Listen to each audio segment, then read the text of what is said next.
Bonjour. Tu te sens inférieur aux autres? Tu as ce complexe d'infériorité? Tu t'es déjà dit, si seulement j'étais comme elle?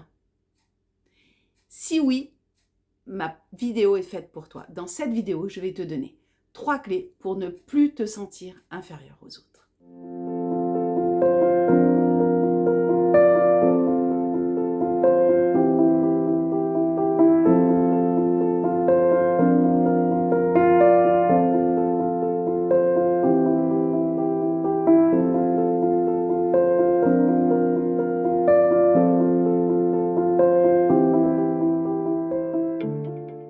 Bonjour, je suis Stéphanie Sellero, thérapeute, coach émotionnel et formatrice. Aujourd'hui, dans cette vidéo, je vais vous donner 3 clés pour arrêter de vous sentir inférieur aux autres. Ma première clé, c'est prenez confiance que vous ne l'êtes pas. Stoppez les comparaisons. Parce qu'en fait, c'est votre croyance, mais ce n'est pas la réalité. Vous n'êtes pas inférieur aux autres, pas du tout. Ça, c'est ce que vous vous dites, c'est votre monologue intérieur. Donc en fait, il faut stopper ça. Stopper votre perception qui n'est pas la réalité. Et accordez-vous de la valeur. Donc ça, c'est ma première clé. La deuxième clé, c'est ne pas confondre vos compétences et qui vous êtes. Je vous donne un exemple. Un poisson est un poisson. Sa compétence, c'est de nager. Un singe, c'est un singe. Sa compétence, c'est de monter aux arbres.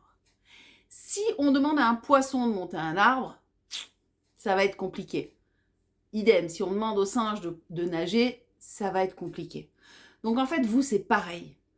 Vos compétences, vous en avez plein. Il faut juste que vous appreniez à les connaître.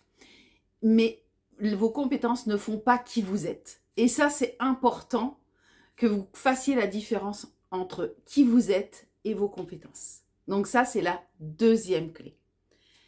Arrêtez de vous comparer et du coup d'avoir ces critères de comparaison, parce que les critères de comparaison, vérifiez-les, mais souvent, ce ne sont pas sur la personne, mais c'est sur ses compétences. D'accord? Donc, ne confondez pas qui vous êtes et vos compétences. La troisième clé, c'est apprenez à utiliser vos talents, vos forces, vos compétences. Je vais vous donner un exemple. Moi, par exemple, je suis dyslexique. Donc, à chaque fois que j'allais à l'école, et ben, effectivement, en orthographe, j'étais nulle. Et on me disait, t'es nulle, tu fais des fautes d'orthographe. Donc, on me l'a souvent reproché. Donc ça, j'avais vraiment... je me sentais nulle. Et puis, comparé aux autres, les autres faisaient pas de fautes. Du coup, ils avaient trop de la chance. Et en fait, un jour, je me suis dit, ok, j'accepte, je suis dyslexique, je fais des fautes d'orthographe. D'accord, ça, c'est moi. C'est une de mes compétences et c'est plutôt une de mes faiblesses. Et ben, quelles sont les compétences que j'ai qui vont pouvoir faire que cette faiblesse, elle soit minimisée? Et ben en fait, j'ai une écoute active. Je suis bonne en communication, à l'oral.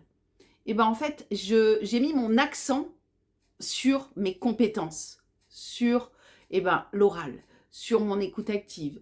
Et j'en ai fait aujourd'hui mon métier de coach, parce que ce sont les qualités d'un bon coach. Donc effectivement, on a tous des faiblesses et on a tous des compétences. À nous de savoir comment travailler plus sur nos compétences que sur nos faiblesses. Chose qu'on n'apprend pas à l'éducation quand on va à l'école, et t'as 18, c'est où les 2 points manquants? On va pas regarder les 18 bonnes notes, ou les 18 bonnes réponses. C'est toujours les 2 mauvaises. Et ben moi, j'ai envie de vous dire, allez sur les 18 bonnes. Qu'est-ce qui fait que, où elles sont vos compétences et travaillez dessus et continuez à nourrir ça. Ce qui va vous permettre, du coup, de gagner en confiance en vous. J'espère que ces 3 clés vous aideront. En tout cas, rappelez-vous, vous êtes des personnes uniques, donc soyez fiers de qui vous êtes. J'espère que cette vidéo vous a plu. Je vous souhaite une belle journée. À bientôt.